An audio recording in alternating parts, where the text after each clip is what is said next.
Two Mpumalanga teenagers have died after drowning in a body of water near the Douglas Dam in Ermelo. Authorities responded to an emergency call after the teens went missing. Police divers managed to recover their bodies and a police inquest docket has been opened. With warmer weather upon us, I want to discuss the issue of water safety, and I'm joined by Craig Lambinon, spokesperson for the National Sea Rescue Institute. Craig, thank you as always for talking to us. And we usually have these conversations not only when we return to warmer weather, but also as we see school holidays approach. A lot of families are making their way to holiday destinations, however brief that may be.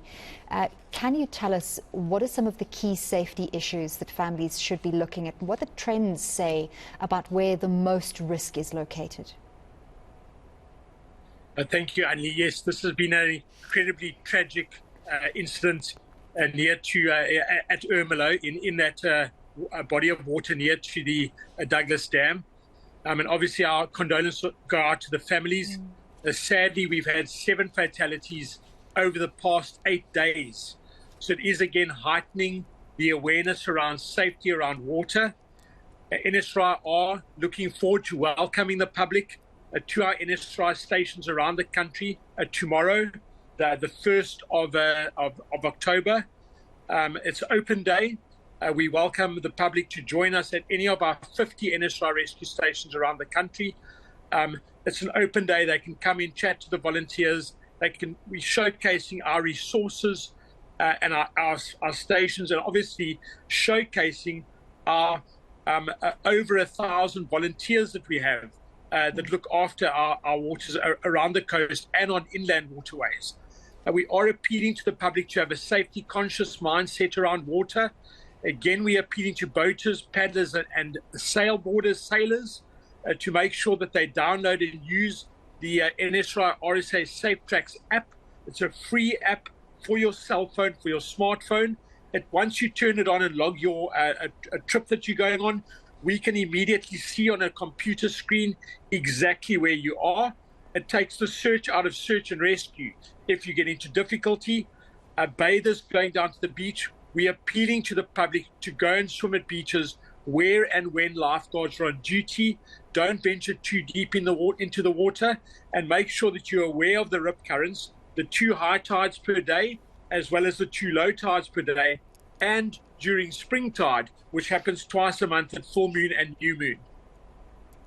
Craig, those are some excellent resources for, as you've said, sailors, paddle boarders, and obviously for those making use of the beaches to only swim at beaches where there are lifeguards posted. But for many of South Africa's residents, warmer weather means not necessarily going to the beach, but making use of informal kinds of bodies of water, rivers, dams, pools where they can, and those also pose significant dangers. What have we seen in terms of trends of those kind of drownings? So you're absolutely correct. In fact, there are more drownings on inland waters than there are along the coast. So we always appeal to anyone venturing near any water for parents to make sure that their children have responsible adult supervision, or almost a safety officer watching over them while they're in water. Drowning is a silent affair. When a person drowns, they simply sink underwater. It's something you need to physically watch out for. You can't be distracted by your cell phone or by conversation around the braai. You need to be physically watching children while they're in the water, and that's imperative. But even your swimming pool at home should have a cloak of safety around it. So anything around water is, if a person gets into difficulty in a body of water, it can mean a fatality, and hence we are appealing to the public to have that safety conscious mindset in and around water at all times.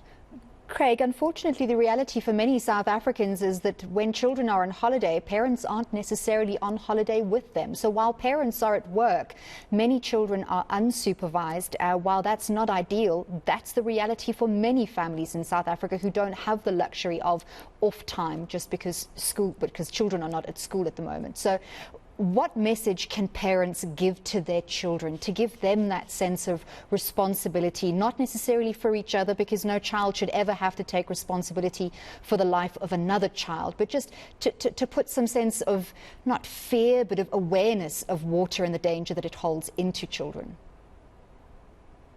So the NSRI ourselves are spearheading a drowning prevention campaign that's been going on for some years now. In fact, we've reached over 3.5 million children already, and we are aware that other emergency services, in fact, even the police dive units around South Africa, are following this trend in teaching children safety, swimming, survival skills.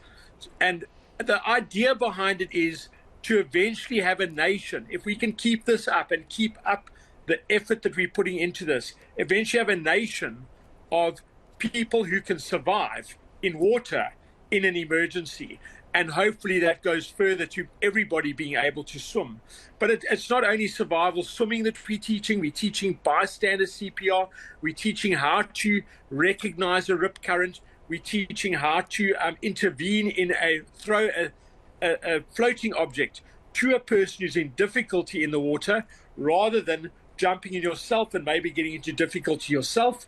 And we're teaching how to alert the emergency services. So the idea behind this is to eventually have the whole of South Africa on board in being able to intervene, but preferably not get into difficulty in the first place.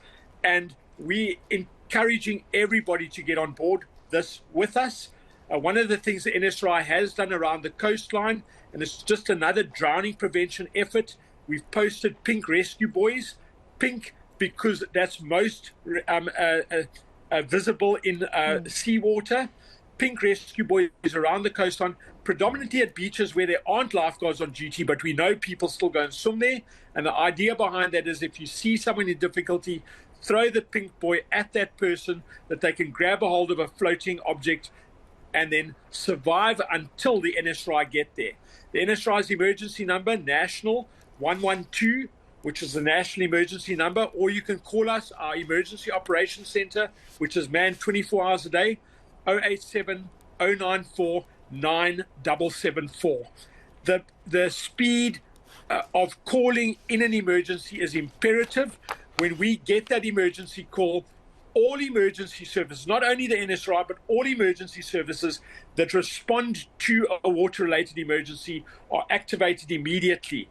And we can really say that South Africa are up there amongst the best in the world in having all of these efforts put forward to help to prevent these accidents that are actually preventable.